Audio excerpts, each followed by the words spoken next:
สบายดีแล้วก็สวัสดีทุกคนที่กำลังติดตามมักโซมเนาะยินดีต้อนรับเข้าสู่ซองอาคาน้อยเนาะณตอนนี้เฮาอยู่ที่เมืองรองแขวงหลวงน้ำทานในระหว่างที่เฮาเดินทางไปเฮาเห็นเทศกาลอันนึงของชนเผ่ามุ่งก็คือ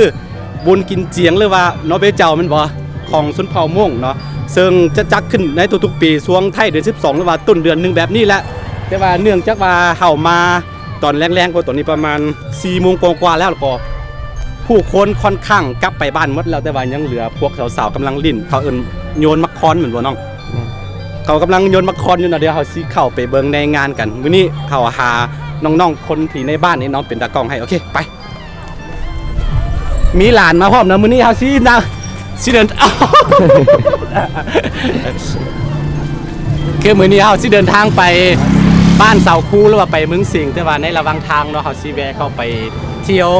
บุญกินเจียงของชนเผ่าม่วงเลยว่าบุญเนาะเป้เจ้าของชนเผ่าม่วงกันเนาะนี่เฮาสิเอาลานไปฝากให้เสาคูเนาะถ้าผู้ใดเคยเบิ่งคลิปของเสาคูก่อนประมาณ 3-4 เดือนที่แล้วเนาะน่าจะได้เห็นลานผู้นี้ก็คือ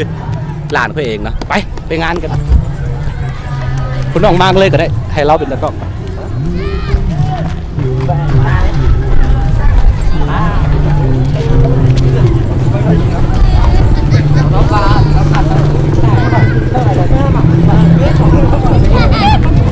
สิเข้าไปเอามาพี่ลงมาพี่จึงไปแล้วมั้ย